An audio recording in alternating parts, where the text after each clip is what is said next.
சுதேசி மித்ர நேயர்களுக்கு வணக்கம். நான் வெங்கடேஷ் ராமராஜ். இன்னைக்கு நம்ம எந்த டாபிக் பற்றி பேச போகிறோம் அப்படின்னு கேட்டிங்கன்னா, அரவிந்த் கெஜ்ரிவால். அரவிந்த் கெஜ்ரிவால் வந்து பார்த்தீங்கன்னா, டெல்லியோட முன்னாள் முதலமைச்சராக இருந்தார். அவரை வந்து கைது செய்தாங்க. அதுக்கப்புறம் வந்து விடுதலை செஞ்சாங்க. அதுக்கப்புறம் பார்த்தீங்கன்னா, நிரபராதி அப்படின்னு சொல்லிட்டு கோர்ட் வந்து டிக்ளேர் பண்ணி க்ளீன் சிட் கொடுத்தாங்க. ஸோ இது என்ன அப்படின்றது நம்ம வந்து டீட்டெயிலாக பார்க்க போகிறோம். அரவிந்த் கெஜ்ரிவால் வந்து என்ன அப்படின்னு கேட்டிங்கன்னா வந்து, ஒரு ட்ரம்ப் கார்டில் வந்து ஒரு ஜோக்கர் அப்படின்னு நம்ம பார்க்கலாம். நான் வந்து ட்ரம்ப் கார்டில் ஜோக்கர்னு சொல்லேன், ட்ரம்ப்போட ஜோக்கர்னு சொல்லல. ட்ரம்ப்போட ஜோக்கர் யாருன்னு எல்லாருக்கும் தெரியும். நான் சொல்கிறது ட்ரம்ப் கார்டோட ஜோக்கர். அதாவது வந்து சீட்டு கட்டில் ஜோக்கர் இருக்கும் இல்லையா? நம்ம வந்து சீட் ஆடும்போது அந்த ஜோக்கர் யார்கிட்ட போதோ அவங்க வந்து வின் பண்ணுறதுக்கான பாசிபிலிட்டிஸ் அதிகரிச்சோம் இல்லையா? அந்த மாதிரி வந்து நம்ம அரவிந்த் கெஜ்ரிவாலை எப்படி பயன்படுத்துகிறாங்க அப்படின்னு சொல்லிட்டு தான் நம்ம இந்த வீடியோவில் டிஸ்கஸ் பண்ண போகிறோம். என்ன நடந்தது அப்படின்னு பார்த்தீங்கன்னா, மார்ச் 2024 இவர் மேலே வந்து ஒரு ஸ்ட்ராங்கான ஒரு வழக்கு வந்து பதிவு பண்ணுறாங்க. யார் பதிவு பண்ணாங்கன்னா, என்ஃபோர்ஸ்மென்ட் டைரக்டரேட் அமலாக்கத்துறை மற்றும் வந்து central bureau of investigation CBI.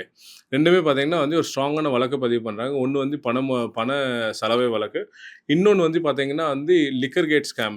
Liquor கேட்ன்றது நம்ம வந்து மது விற்கிறாங்க இல்லையா? அதுக்கு வந்து லைசன்ஸ் கொடுக்கறதுல வந்து முறைகேடு நடந்திருக்கு. அதில் வந்து லஞ்சம் வாங்கினதா சொல்லிட்டு இந்த வழக்கு வந்து பதிவு பண்ணாங்க. பதிவு பண்ணதுக்கப்புறம் பார்த்தீங்கன்னா வந்து அவருக்கு தொடர்ந்து வந்து சம்மன் அனுப்பிட்டு இருந்தாங்க. அவர் நிறையா வந்து சம்மன் அட்டெண்ட் பண்ணல. அதுக்கப்புறம் வந்து இறுதியாக வந்து அவர் வந்து கைது செஞ்சாங்க. அது இல்லாமல் பார்த்தீங்கன்னா, சார்ஜ் ஷீட் ஃபைல் பண்ணும்போது அந்த சார்ஜ் ஷீட்டோட காப்பீஸ் வந்து பார்த்தீங்கன்னா வந்து எல்லா இடத்துலையுமே வந்து செய்திகளில் வந்து பரப்பப்பட்டது. செய்திகளில் வந்து அவர் வந்து உண்மையில வந்து இதை வந்து தவறு பண்ணியிருக்காரு, முறைகேடு நடந்திருக்கு அப்படின்றத சொன்னாங்க. அப்போ இது என்ன ஆச்சு அப்படின்றத நம்ம வந்து டீட்டெயிலாக பார்ப்போம். மார்ச் 2024 வந்து இவர அரெஸ்ட் பண்றாங்க. இவர் மேல வந்து இந்த குற்றத்த சுமத்துறாங்க. அதுக்கப்புறம் பார்த்தீங்கன்னா வந்து கோர்ட் வந்து இவருக்கு வந்து நிபந்தனை ஜாமீன் குடுக்குது. என்ன நிபந்தனை ஜாமீன்னா, நீங்க வந்து சீஃப் மினிஸ்டரா வந்து உங்க சீட்ல வந்து நீங்க கன்டின்யூ பண்ண முடியாது. 2வது வந்து நீங்க எந்த சிக்னேச்சரும் வந்து நீங்க வந்து கவர்ன்மெண்ட் டாக்குமெண்ட்ல சிக்னேச்சர் பண்ணக்கூடாது. அதாவது வந்து கையெழுத்திடக்கூடாது. அதுக்கப்புறம் முக்கியமா வந்து பொதுமக்கள சந்திக்கக்கூடாது அப்படின்னு சொல்லிட்டு ஒரு நிபந்தனை ஜாமீன் குடுத்து அவர் வந்து இந்த வழக்குல வந்து இது பண்ணியிருந்தாங்க. என்னது பெயில்ல வந்து விட்டுருந்தாங்க. அதுக்கப்புறம் பார்த்தீங்கன்னா வந்து இன்னொருத்தவங்க வந்து அவங்க கட்சியில இருக்கவங்க தான் வந்து சீஃப் மினிஸ்டரா வந்து பதவி ஏத்துக்கிட்டாங்க தற்காலிகமா. ஏன் இதெல்லாம் பண்ணாங்க அப்படின்னு கேட்டீங்கன்னா, ஒரே கல்லுல வந்து பல மாங்கா வந்து பாஜக வந்து அடிச்சாங்க. என்னென்ன மாங்கா அடிச்சாங்க, எப்படி அடிச்சாங்க அப்படின்றத நம்ம டீட்டெயிலா பார்ப்போம். ஃபர்ஸ்ட் விஷயம் என்ன அப்படின்னு பார்த்தீங்கன்னா, அக்டோபர் 2024 ஹரியானால வந்து தேர்தல் வந்து அ இருந்தது. அப்போ இந்த மாரி நிபந்தனை ஜாமீன் குடுக்கும்போது அவரால வந்து போயிட்டு கட்சிக்காக வேலை பார்க்க முடியாது.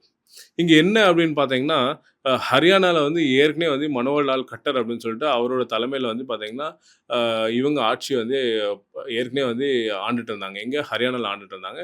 இந்த 2024 பார்த்தீங்கன்னா, பாஜக வந்து ஜெயிக்கிறது வந்து ரொம்ப கஷ்டமான ஒரு சூழல்ல இருந்தது. அப்போ அரவிந்த் கெஜ்ரிவால் வந்து பார்த்தீங்கன்னா, ஒரு தேசிய கட்சியா உருவாகிட்டு இருந்தாங்க. அதாவது டெல்லிய தாண்டி வெளிய வந்து பஞ்சாப், ஹரியானா, சண்டிகர் அதுக்கப்புறம் மத்த நெருக்கமா இருக்கிற யூபி, கோவா இந்த மாரி மாநிலங்கள்லாம் வந்து பார்த்தீங்கன்னா, தேசிய கட்சியா இவங்க உருவாகி இவங்களோட கட்சியோட கிளைகள் வந்து ரொம்ப ஃபாஸ்ட்டா வளர்ந்துட்டு இருந்தது. அப்போ ஹரியானால வந்து கெஜ்ரிவால் போயிட்டு பிரச்சாரம் பண்ணாரு, அங்க வொர்க் பண்ணாரு அப்படின்னு சொன்னா, கண்டிப்பா வந்து ஒரு 3லருந்து 5% வாக்குகள் வந்து பார்த்தீங்கன்னா, அது பிரியும். அப்போ பிரியும்போது பாஜக வந்து ஜெயிக்கிறதுக்கான வாய்ப்புகள் ரொம்ப குறைஞ்சிரும். அப்ப இங்க வந்து பாஜக எவ்வளோ வாக்கு வித்தியாசத்துல ஜெயிச்சிருக்காங்க அப்படின்னு பார்த்தீங்கன்னா, 2024 தேர்தல்ல வந்து 39.4% ஓட்டு வந்து பாஜக வாங்குறாங்க. காங்கிரஸ் 39.9 09 அதாவது வந்து ஒரு 0.80% அதாவது 1% குறைவான வாக்கு வித்தியாசத்துல தான் வந்து பார்த்தீங்கன்னா வந்து பாஜக வந்து ஹரியானாவ ஜெயிக்கிறாங்க. அப்போ வந்து இவர் மேல வந்து ஒரு ஒரு முறைகேடு, இவர் வந்து ஒரு ஊழல்வாதி அப்படின்னு சொல்லிட்டு இவர் மேல ஒரு குற்றத்த சுமத்தி ஹரியானால ஜெயிச்சுறாங்க. இந்த வழக்க வந்து தொடர்ந்து வந்து அவர டைட் பண்ணி, இவர் உண்மையில வந்து முறைகேடு பண்ணியிருக்காரு அப்படின்னு சொல்லிட்டு, அதே ஒரு சாயத்த பூசி அவர வந்து தொடர்ந்து கன்டின்யூ பண்ணி, இந்த டெல்லியில பார்த்தீங்கன்னா, பிப்ரவரி 2025ல எலக்ஷன் வருது. அப்போ கூட வந்து பார்த்தீங்கன்னா, அவர் வந்து முதலமைச்சரா வந்து இயங்க முடியல. அவரால வந்து கட்சிக்காக வேலை பார்க்க முடியல. கட்சிக்காக பிளான் பண்ண முடியல. தொடர்ந்து வந்து இவர் மேல சுமத்தப்பட்ட குற்றங்கள் வந்து தொடர்ந்து மீடியால, இதுல எல்லா இடத்துலயுமே வந்து இப்ப பரப்புரை பண்ணி, அ இது வந்து பாஜக பார்த்தீங்கன்னா, அங்க தனிப்பெரும்பான்மை வாங்கி 48 சீட்டு ஜெயிச்சு 70ல 48 சீட்டு ஜெயிச்சு, அவங்க மறுபடியும் வந்து அங்க ஆம் ஆத்மி பார்ட்டி கிட்டத்தட்ட 11 வருஷமா ஆட்சி பண்ணிட்டு இருந்த நா மாநிலத்தில இவங்க ஆட்சிய பிடிச்சுறாங்க. இப்போ வந்து பார்த்தீங்கன்னா 2 இடத்துல வந்து 2 மாநிலங்கள்ல இவர உள்ள வந்து வச்சு ஆட்சிய பிடிச்சிட்டாங்க. அப்ப 2 மாங்கா அடிச்சிட்டாங்களா? இப்போ 3வது என்ன அப்படின்னு கேட்டீங்கன்னா, அரவிந்த் கெஜ்ரிவால சமீபத்தில வந்து நிரபராதி இந்த வழக்குல வந்து அவரோட குற்றத்த வந்து நிரூபிக்கப்பட பட முடியல அப்படின்னு சொல்லிட்டு அவர வந்து விடுதலை செய்துறாங்க. அப்ப இது என்ன உண்மை? ஏற்கனவே வந்து சார்ஜ் ஷீட்ல ஃபைல் பண்ணி நெறைய முறைகேடு இருக்கு. அவருக்கு எதிரானது நெறையா வந்து லஞ்சம் வாங்குனதுக்கான குற்றங்கள் இருக்கு. பண செலவு பண்ணதுக்கான குற்றங்கள் இருக்கு. அந்த அளவுக்கு வந்து ஸ்ட்ராங்கா கேஸ் இருக்குன்னு சொல்லி தான் உள்ள போட்டாங்க. நிபந்தனை ஜாமீன் குடுத்தாங்க. அப்ப திடீர்னு எப்படி வந்து அவர் வந்து மகாத்மாவா ஆயிட்டாரு? அப்படின்னு கேட்டீங்கன்னா, இங்க வந்து இவர வந்து ஜோக்கரா பயன்படுத்துறாங்க. என்ன ஜோக்கரா பயன்படுத்துறாங்க அப்படின்னு கேட்டீங்கன்னா, ஹரியானா அண்ட் டெல்லியில வந்து பாஜக எதிர்க்கட்சியா இருந்தாங்க. பாஜக ஒரு இடத்துல வந்து ஆளும் கட்சியா இருந்தாங்க ஹரியானால. டெல்லியில எதிர்க்கட்சியா இருந்தாங்க. அப்ப இந்த 2 இடத்துலயுமே வந்து இவங்களுக்கு வந்து ஜெயிக்கிறதுக்கான சாத்தியக்கூறுகள் இருந்தது. அதனால வந்து அரவிந்த் கெஜ்ரிவால் மேல பழி சுமத்தி, அவர வந்து ஒரு பகடைக்காயாக்கி இவங்க வந்து ஜெயிச்சுட்டாங்க. இப்போ வந்து அவர வெளிய விட்டது இந்த இந்த இந்த வழக்குல வந்து பிரச்சனை இருக்கா? இல்லையா? அப்படின்றதோட அதிகமா, இவர் வந்து இப்ப வெளிய வெளிய விட்டதுக்கு என்ன காரணம்னா, பஞ்சாப்ல எலக்ஷன் வந்து பிப்ரவரி 2027ல வரப்போகுது. கிட்டத்தட்ட வந்து இப்பலேருந்து ஒரு 10 மாசத்துல வந்து எலக்ஷன் வரப்போகுது. அப்ப இந்த எலக்ஷன் எவ்வளோ இம்பார்ட்டன்ட் பாஜகவுக்கு அப்படின்றத நம்ம தெரிஞ்சுக்கணும். ஏன் அப்படின்னு கேட்டீங்கன்னா, இங்க வந்து பார்த்தீங்கன்னா, ஏற்கனவே போன எலக்ஷனுக்கு முன்னாடி வந்து அமரிந்தர் சிங் அப்படின்னு சொல்லிட்டு, கேப்டன் அமரிந்தர் சிங் அப்படின்னு சொல்லிட்டு காங்கிரஸை சேர்ந்தவர். காங்கிரஸ் வந்து அந்த மாநிலத்த ஆண்டுட்டு இருந்தது. அந்த டைம்ல பார்த்தீங்கன்னா வந்து இவங்க யாரு நம்ம பஞ்சாப்ல இருக்கிற நம்ம இவங்க வந்து மக்கள் வந்து பார்த்தீங்கன்னா, டெல்லியோட பார்டர்ல வந்து போராட்டம் பண்ணிட்டு இருந்தாங்க. யாரு? விவசாயிகள். எதுக்காக? எங்களுக்கு மினிமம் சப்போர்ட் பிரைஸ் கிடைக்கணும் அப்படின்னு சொல்லிட்டு போராட்டம் பண்ணிட்டு இருந்தாங்க. 1 வருஷத்துக்கு மேல போராடினாங்க. எவ்வளோ பேர் இறந்தாங்க. ஒரு வாட்டி கூட வந்து பிரதம மந்திரி வந்து பார்க்கல. அந்த வெறுப்பு உணர்வு மக்களிடையே வந்து அது பரவுனதுனால, மக்கள் வந்து பார்த்தீங்கன்னா, பாஜகவுக்கு சுத்தமா ஓட்டே போடல. போடாததுனால, அந்த இடத்துல முதல் முறையா வந்து ஆம் ஆத்மி பார்ட்டி பகவான் மான் அப்படின்னு சொல்லிட்டு முதலமைச்சர் அவர் தலைமையில வந்து ஆட்சி அமைச்சாங்க. இப்போ சமீபத்தில எடுத்த சர்வே படி பார்த்தா, சர்வேன்னு கூட எடுத்துக்க வேண்டாம். இந்த 2024ல நடந்த பாராளுமன்ற தேர்தல்ல பார்த்தீங்கன்னா, கிட்டத்தட்ட 7 சீட்டு அதிகபட்சமா வந்து 7 சீட் வந்து காங்கிரஸ் வந்து வெற்றி பெற்றிருக்கு. அப்போ மக்களோட மனநிலை எப்படின்னா வந்து, இந்த ஆம் ஆத்மிய விட்டு மறுபடியும் வந்து மக்கள் வந்து காங்கிரஸ்க்கு வோட் போடுற மனநிலைக்கு வந்துட்டாங்க. தனி பெரும்பான்மைய குடுத்துட்டாங்க. இப்போ சர்வே படி பார்த்தீங்கன்னா, மக்களோட மனநிலை எப்படி இருக்குன்னு கேட்டீங்கன்னா, காங்கிரஸ் வந்து அங்க வந்து ஈஸியா வந்து ஜெயிக்கக்கூடிய மனநிலையில வந்து மக்கள் வந்துட்டாங்க. அப்போ காங்கிரஸ் வந்து அங்க ஜெயிக்கக்கூடாது. 2 காரணங்கள் இருக்கு. ஏன் அப்படின்னு கேட்டீங்கன்னா, ஒரு காரணம் வந்து அங்க வந்து ஆட்சி வந்து காங்கிரஸ் கையில போயிரும். எங்க மாநிலத்தில.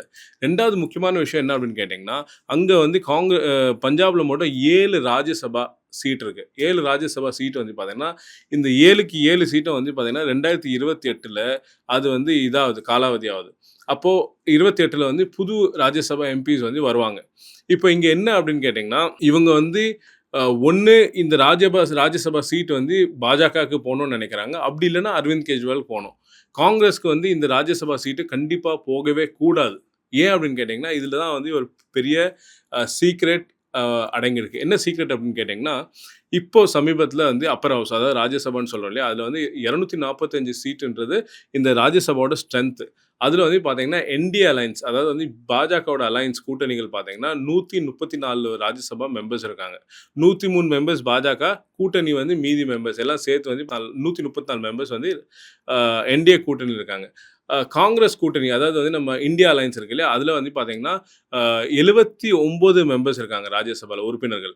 அப்போ இதுல வந்து 27 உறுப்பினர்கள் வந்து காங்கிரஸோட உறுப்பினர்கள். மத்தவங்கலாம் இந்தியா கூட்டணி அதாவது வந்து திரிணாமுல் காங்கிரஸ், டிஎம்கே மத்த கட்சிகள்லாம் சேர்ந்து 79 உறுப்பினர்கள் இருக்காங்க. மீதி வந்து 30 சீட்ஸ் வந்து பார்த்தீங்கன்னா, நம்ம ஜெகன்மோகன் ரெட்டியோட ஒய்எஸ்ஆர்சிபி. அப்புறம் பார்த்தீங்கன்னா வந்து நம்ம சந்திரசேகர் ராவ் தெலங்கானால வந்து பிஆர்எஸ். அதுக்கப்புறம் வந்து இந்த மாரி வந்து ஒரு சில கட்சிகள் இருக்கு. அவங்கலாம் சேர்ந்து வந்து ஒரு 30 சீட் வச்சிருக்காங்க. இப்போ இந்த இந்த விஷயம் ஏன் ரொம்ப இம்பார்ட்டன்ட் ராஜ்யசபாவோட சீட்ஸ் நான் பேசுறேன் அப்படின்னு கேட்டீங்கன்னா, இது ரொம்ப இம்பார்ட்டன்ட். அதாவது வந்து பாஜக வந்து ஒரு பெரிய மாற்றங்கள வந்து இந்தியால கொண்டு வரதுக்கு முயற்சி பண்றாங்க. என்னென்ன மாற்றங்கள்? One India, one nation, one election. அப்புறம் டீலிமிட்டேஷன்ல ரீடிஸ்ட்ரிபியூஷன் ஆஃப் கான்ஸ்டிட்யூவன்சிஸ் 2. 3வது வந்து பார்த்தீங்கன்னா, இது என்னது யூனிஃபார்ம் சிவில் கோட். இந்த மாரி நெறையா வந்து கான்ஸ்டிடியூஷனல் அமெண்ட்மெண்ட்ஸ் கொண்டு வரதுக்கு முயற்சி பண்றாங்க. கான்ஸ்டிடியூஷனல் அமெண்ட்மெண்ட்ஸ் என்னன்னா, அரசியல் அமைப்பிலேயே வந்து ஒரு திருத்தத்த கொண்டு வரணும். பெரிய பெரிய திருத்தங்கள கொண்டு வரணும் அப்படின்னு நெனைக்கிறாங்க. அப்போ பொதுவா பொதுவா எப்படி பில் பாஸ் ஆகும்? ஒரு ஆர்டினரி பில்லு, ஃபைனான்ஷியல் பில் வேற ஏதாவது பில்ஸ் வந்து நம்ம பாஸ் பண்றாங்க இதுல அப்படின்னா பார்லிமெண்ட்ல. லோக்சபால வந்து சிம்பிள் மெஜாரிட்டி வேணும். அப்புறம் ராஜ்யசபால சிம்பிள் மெஜாரிட்டி வேணும். சிம்பிள் மெஜாரிட்டின்றது என்ன? ஒரு 245 மெம்பர் இருக்காங்கன்னு வச்சுக்கோங்களேன். ஒரு பர்ட்டிகுலர் டேல வந்து ஒரு பில்ல வந்து ராஜ்யசபால வைக்க போறாங்கன்னா, அந்த ராஜ்யசபால வைக்கிற அன்னைக்கு ஒரு 150 பேர் பிரசென்ட்டா இருக்காங்க. அப்படின்னா, அந்த 150 பேர்ல 50% மேல உள்ளவங்க வந்து வோட் போட்டாலே போதும். அப்ப எவ்வளோ 75 75ன்றது 50%. 76 பேர் போட்டா அந்த பில்லு பாஸ் ஆயிரும். இது வந்து சிம்பிள் மெஜாரிட்டி. பட் இப்போ redistribution of constituency in delimitation சொல்றாங்க. டீலிமிட்டேஷன்றது தொகுதி மறு அமைப்பு அப்படின்றது சொல்றோம். என்ன அப்படின்னா, இப்போ 543 தொகுதிகள் வந்து லோக்சபால இருக்கு. இத வந்து இன்க்ரீஸ் பண்ணணும். இப்போ இத வந்து அதிகப்படுத்தணும் அப்படின்னு சொன்னா, கண்டிப்பா வந்து absolute majority and special majority 2மே தேவை. அப்ப அப்சல்யூட் மெஜாரிட்டினா என்னது? இப்போ வந்து எவ்வளோ பேர் பிரசென்ட்டா இருக்கிறாங்களோ, நான் ஏற்கனவே சொன்ன மாரி. அப்சல்யூட் மெஜாரிட்டி வந்து சிம்பிள் மெஜாரிட்டி இல்ல. அப்சல்யூட் மெஜாரிட்டின்றது எவ்வளோ பேர் வந்தாலும் வரலனாலும், இந்த ஹவுஸோட ஸ்ட்ரென்த் இருக்கு இல்லையா? ராஜ்யசபாவோட ஸ்ட்ரென்த் என்ன? 245. அப்ப அதுக்கு பாதி எவ்வளோ? 123. அப்ப 123 வோட்ஸ் வந்து வரணும். ஃபர்ஸ்ட் கண்டிஷன் 123 வோட் ஒண்ணு அப்சல்யூட் மெஜாரிட்டி. அப்புறம் பார்த்தீங்கன்னா, ஸ்பெஷல் மெஜாரிட்டி. ஸ்பெஷல் மெஜாரிட்டின்றது என்னன்னா, 2/3 ஆஃப் தி ஹவுஸ் வந்து வோட் பண்ணணும். 2/3 ஆஃப் தி பிரசன்ட் மெம்பர்ஸ்னா, ஃபார் எக்ஸாம்பிள் அந்த பர்ட்டிகுலர் டேல வந்து 245 மெம்பர்ஸ் இல்ல 240 மெம்பர்ஸ் உள்ள வந்துட்டாங்கன்னு சொன்னா, அப்ப 3ல 2 பங்குன்றது எவ்வளோ? 160 பேர் வந்து வோட் பண்ணணும். ஸோ நான் ஃபர்ஸ்ட் கண்டிஷன் என்ன சொன்னேன்னா, அப்சல்யூட் மெஜாரிட்டி, அதாவது total strength of the house 245ல 123 50% வாங்கி ஆகணும். அப்புறம் அது பாஸ் ஆயிடுச்சு அப்படின்னு சொன்னா, செகண்ட் கண்டிஷன் என்ன அப்படின்னு கேட்டீங்கன்னா, 2/3 ஆஃப் தி மெம்பர்ஸ் பிரசன்ட் அப்படின்னா வந்து ஒரு ஃபார் எக்ஸாம்பிள் 240 மெம்பர்ஸ் வந்திருக்காங்கன்னு வச்சுக்கோங்களேன். அப்போ அதில் 3ல 2 பங்கு எவ்வளோ? 160 பேர் வந்து எஸ்ன்னு சொல்லணும். சொன்னாதான் அந்த பில் வந்து ராஜ்யசபால பாஸ் ஆகும். அப்போ இங்கே எங்கே நெருக்கடி இருக்கு அப்படின்னு கேட்டிங்கன்னா, இவங்கள்ட்ட 2/3 மெம்பர்ஸ் வந்து பாஜகட்ட இல்ல. 134 மெம்பர்ஸ் தான் இருக்காங்க. அப்போ காங்கிரஸ் கூட்டணிட்ட இருக்கா 1/3 காங்கிரஸ் எவ்வளோ? காங்கிரஸ் எவ்வளோ இருக்குன்னா 79 மெம்பர்ஸ் இருக்காங்க. அப்போ காங்கிரஸ்க்கு 1/3க்கு எவ்வளோ தேவை? 82. அப்போ இவங்க என்ன நினைக்கிறாங்கன்னா, காங்கிரஸோட கூட்டணி வந்து 79 நம்பர் இருக்கு. காங்கிரஸ் எந்த காரணத்தை கொண்டும் அந்த 82 நம்பரை வந்து கிராஸ் பண்ணக்கூடாது. அப்போ பஞ்சாப் எலெக்ஷன்ல காங்கிரஸ் வந்து அதிகபட்சம் ஓட்டை வாங்கி ஜெயிச்சிட்டாங்கன்னு சொன்னா, ஒரு 4 ராஜ்யசபா கிடைச்சிட்டாலும் கண்டிப்பா வந்து காங்கிரஸோட ஸ்ட்ரென்த் காங்கிரஸ்னா காங்கிரஸ் கூட்டணியோட ஸ்ட்ரென்த் ராஜ்யசபால கண்டிப்பா 1/3 ஆயிரும். அதாவது 3ல 1 பங்காயிரும். அப்போ என்ன ஆகும்னா, எந்த ஒரு காலகட்டத்திலுமே வந்து ராஜ்யசபால கான்ஸ்டிடியூஷனல் அமெண்ட்மெண்ட்ஸ் வந்து பாஜக பண்ணவே முடியாது. அப்போ இந்த அரசியல் வந்து இது பின்னாடி பண்ற அரசியல் பார்த்தீங்களா? அதாவது வந்து ஒரு கேஜ்ரிவால் என்ற ஒரு நபரை வந்து கைது செய்தது. அது மூலமா வந்து ஒரு 2 பேரை வந்து 2 எலெக்ஷனை ஜெயிச்சது. அதுக்கப்புறம் இன்னொரு எலெக்ஷன்ல வந்து அவர் நல்லவர் அப்படின்னு நிரபராதி அப்படின்னு சொல்லிட்டு இன்னொரு எலெக்ஷன்ல அவரை ஜெயிக்க வைக்கிறது. அவரை ஜெயிக்க வைக்கிறது மூலமா காங்கிரஸை வந்து வீக் ஆக்குறது, இதெல்லாம் பண்றாங்க. இப்போ ரீடிஸ்ட்ரிபியூஷன் ஆஃப் கான்ஸ்டிடியூவன்சி இன் டீலிமிட்டேஷன்ஸ் அப்படின்றத கொஞ்சம் நம்ம பார்த்துருவோம். என்ன அப்படின்னா, 543 கான்ஸ்டிடியூவன்சிஸ் வந்து இதுல இருக்குது. இதுல நம்ம இந்தியாவில் இருக்குது, லோக்சபால. சரிங்களா? அப்போ லோக்சபால சவுத் இந்தியா, தமிழ்நாடு, கேரளா, கர்நாடகா, தெலங்கானா, ஆந்திர பிரதேஷ்ல பார்த்தீங்கன்னா, நம்மளோட ஷேர் எவ்வளோன்னு பார்த்தீங்கன்னா 23% ஷேர். 23% அதாவது டோட்டல் 543ல 23% ஷேர். அப்போ 543 23% ஷேர் போட்டுட்டீங்கன்னா, கிட்டத்தட்ட ஒரு 120 சீட்ஸ் வந்து நம்மகிட்ட இருக்கு. இப்போ தொகுதிகளை வந்து 540லேருந்து 800 900 அப்படி இன்க்ரீஸ் பண்ணும்போது என்ன ஆகும்னு கேட்டிங்கன்னா, ஜனத்தொகையின் அடிப்படையில் தான் வந்து ரெப்ரசன்டேஷன் பிரதிநிதித்துவம் கொடுப்பாங்க. அப்போ என்ன ஆகும்னு கேட்டிங்கன்னா, நம்ம சவுத் இந்தியன் மாநிலங்கள் ரொம்ப பொறுப்போட ரெஸ்பான்சிபிலிட்டி எடுத்துட்டு 1952ல பர்த் கண்ட்ரோல், அதாவது வந்து ஜனத்தொகையை குறைக்கிறதுக்கு சென்ட்ரல் கவர்மெண்ட் முயற்சி பண்ணும்போது 1970ல கேரளா, 1980ல தமிழ்நாடு, 1990ல வந்து ஆந்திரான்னு சொல்லிட்டு நம்ம சவுத் இந்தியன் ஸ்டேட்ஸ் வந்து தொடர்ந்து வந்து நம்ம வந்து நாம் இருவர் நமக்கு ஒருவர் சொல்லிட்டு ஜனத்தொகையை நல்லா கண்ட்ரோல் பண்ணி கொண்டு வந்திருக்கோம். அப்போ நம்ம ஜனத்தொகையை கண்ட்ரோல் பண்ணதுனால நம்ம இப்போ ஜனத்தொகை குறைஞ்சதுனால இந்த ரீடிஸ்ட்ரிபியூஷன் ஆஃப் கான்ஸ்டிடியூவன்சிஸ் நடக்கும்போது நம்ம 23% இருக்கோம் இல்லையா? அப்போ நம்மளோட வந்து பெர்சன்டேஜ் ஆஃப் ரெப்ரசன்டேஷன் வந்து 19%க்கும் குறைவாக போயிடும். அப்போ அதனால என்ன ஆகும்னு கேட்டிங்கன்னா, நமக்கு வந்து சென்ட்ரல் கவர்மெண்ட்ல இருந்து வர அங்கீகாரம் குறைஞ்சிரும். ஒண்ணு. 2வது வந்து நமக்கு வோட் பண்றோம்னு வச்சுக்கோங்களேன், நம்ம வந்து நம்மளோட வோட் வந்து பெருசா வந்து சென்ட்ரல் எலக்ஷன் வந்து பாதிக்காது. இந்த ஹிந்தி ஸ்பீக்கிங் லேண்ட்ஸ் இருக்கு இல்லையா? அதாவது north India, west India, east India இருக்கு இல்லையா? இந்த இந்த மாநிலங்கள்ல வந்து பார்த்தீங்கன்னா, அவங்களுக்கு அங்க வர வோட்டே வந்து பாஜகவுக்கு போதுமான அளவுக்கு வோட்டா இருக்கும். அப்போ அவங்களுக்கு வந்து ஒவ்வொரு டைமும் வந்து வெற்றி வந்து அவங்களுக்கு வந்து ரொம்ப ஈஸியாயிரும். அப்போ நம்ம வந்து ஜனத்தொகையை வந்து நம்ம வந்து ஒரு ரெஸ்பான்சிபிளா இருந்து நம்ம ஜனத்தொகையை குறைக்கிறதுக்கு நமக்கு கிடைக்கிற பரிசா இது. அப்போ மக்கள் நீங்க பார்த்துட்டு இருக்கீங்க, இந்த மாரி எந்த மாரி சூழ்ச்சிகள், எந்த மாரி நயவஞ்சகமான ஒரு ஐடியாஸ வந்து பயன்படுத்தி ஜனநாயக நாட்டுல வந்து கேஜ்ரிவால் மட்டும் அரெஸ்ட் பண்ணப்படல. அதாவது இதுக்கு முன்னாடி வந்து ஹேமந்த் சோரனை அரெஸ்ட் பண்ணாங்க. அது மாரி எவ்வளோ பேர் அரெஸ்ட் பண்ணிட்டாங்க. இப்போ கூட வந்து பார்த்தீங்கன்னா, இன்னைக்கு வந்து பார்த்தீங்கன்னா, ஜனநாயகம் மூவிக்கு வந்து பார்த்தீங்கன்னா, என்ன சொல்றாங்க, யாருக்கோ வந்து சென்சார் போர்ட்ல வந்து மெம்பருக்கு வந்து காய்ச்சலாம். அதனால வந்து அவர் மார்ச் 17க்கு தள்ளி வச்சுட்டாங்களாம். திடீர்னு வந்து சிபிஐ வந்து கேஸ் வந்து விஜய் கேஸுக்கு விசாரணைக்கு நாளைக்கு கூப்பிட்டுட்டாங்க. இவ்வளோ நாள் கூப்பிடவே இல்ல. அவங்க என்ன எதிர்பார்த்துருந்தாங்கன்னா, விஜய் கூட காங்கிரஸ் போய் கூட்டணி சேர்ந்துரும். அப்போ வந்து காங்கிரஸ்க்கும், திமுகவுக்கும் 2 பேருக்குமே வந்து மைனாரிட்டி ஓட்ஸ், தலித் ஓட்ஸா இருக்கிறதுனால, திமுக வந்து காங்கிரஸ் வந்து ஓட்டுகள பிரிச்சு கொண்டு போயிரும்.